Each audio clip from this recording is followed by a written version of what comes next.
Number 9, आपको बता दें कि ऐश्वर्या राय ने एक इंटरव्यू में बताया था कि उन्हें तमिल लैंग्वेज बहुत अच्छी तरीके से नहीं आती, इसीलिए वो पहले अपने तमिल डायलॉग्स को इंग्लिश में ट्रांसलेट करके बहुत अच्छी तरीके से समझती थी। वो इसलिए ताकि वो अपने डायलॉग्स के मतलब को अच्छी तरीके से समझ पाए। और फिर ऐश्वर्या राय इन तमिल डायलॉग्स को रात भर जागकर प्रैक्टिस करती थी ताकि अगले ही दिन शूटिंग के टाइम उनकी डायलॉग डिलीवरी एकदम परफेक्ट हो।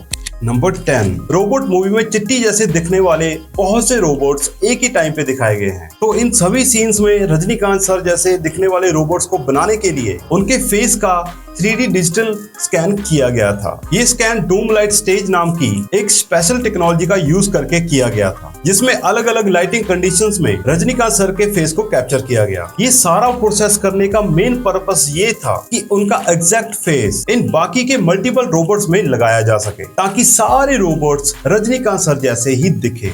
नंबर 11, जब दोस्तों इस मूवी के डायरेक्टर एस शंकर रजनीकांत को इस मूवी की स्क्रिप्ट सुनाने गए थे, तब दोस्तों एस शंकर ने रजनीकांत को 3 मूवी की स्क्रिप्ट सुनाई थी, जिसमें कि रोबोट, आई और शिवाजी जैसी मूवी शामिल थी। रजनीकांत सर ने इन फिल्मों में शिवाजी द बॉस और रोबोट मूवी में काम करने का डिसीजन लिया और उन्होंने आई फिल्म को रिजेक्ट कर दिया। बाद में चलकर 2015 में एस शंकर ने इस मूवी को चांद विक्रम के साथ बना दिया और आई भी दोस्तों इन मूवियों में से कम नहीं है। अगर आपने नहीं देखी ना तो अभी जाके देखो। नंबर 12, आपने इस सीन में देखा होगा कि जब चिट्टी आर्मी के सारे टेस्ट में से फेल हो जाता है, तब इस आर्मी वाले सीन्स के बाद डॉक्टर वसीकरण चिट्टी से बहुत नाराज हो जाते हैं और चिट्टी के हाथ और पैरों को कुल्हाड़ी से तोड़ने लग जाते हैं। और आपने देखा होगा कि वो उसके फेस पर एसिड डाल देते हैं, जिससे कि उसकी पूरी फेस स्किन जल जाती है। तो इस सीन में दोस्तों चिट्टी के जले हुए चेहरे को दिखाने के लिए रजनी सर के चेहरे पर रोबोटिक मास्क लगाकर मेकअप और प्रोस्थेटिक की हेल्प से इस तरह का बर्निंग फेस रेडी किया गया था।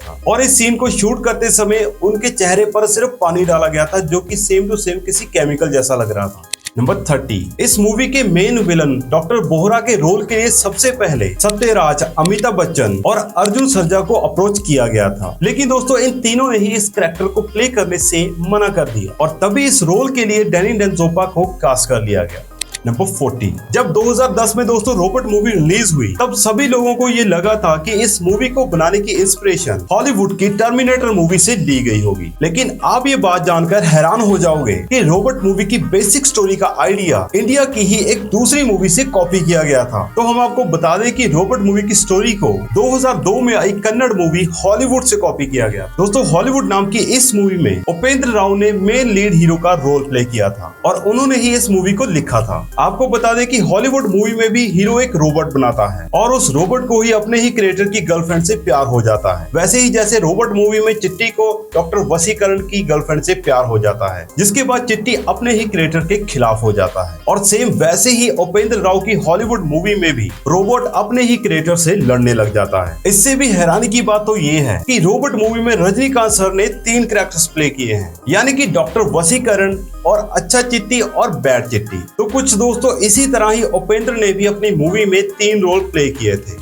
नंबर 50, इस बात का आपको शायद ही पता होगा कि रोबोट मूवी में चिट्टी को हर एक सीन में चश्मा पहने हुए क्यों दिखाया गया था। और अगर आप ये सोच रहे हो कि चिट्टी को स्टाइलिश और कूल दिखाने के लिए उसको चश्मा पहनाया गया था, ऐसा नहीं है, बल्कि इन गॉगल्स को यूज करने का मेन पर्पस तो ये था। हम सब जानते हैं कि चिट्टी इस मूवी में एक रोबोट था, जिसके लिए उसकी आंखों का एकदम इमोशनलेस होना बहुत ही ज्यादा जरूरी था। लेकिन इस मूवी की शूटिंग के समय रजनी सर की आंखों से इमोशन बहुत ज्यादा ही बाहर आ जाते थे। साथ ही अगर वो चिट्टी के फेस पर सनग्लासेस का यूज नहीं करते तो मूवी का बजट बहुत ज्यादा बढ़ जाता, क्योंकि ऐसी मूवीज में आईज एनिमेशन सबसे डिटेलिंग और हार्ड प्रोसेस होता है, स्पेशली जब रोबोट जैसे कैरेक्टर में इमोशन को भी दिखाना हो। और इसी वजह से दोस्तों हॉलीवुड की टर्मिनेटर जैसी मूवी में भी इस रोबोट को चश्मा पहनाया गया था।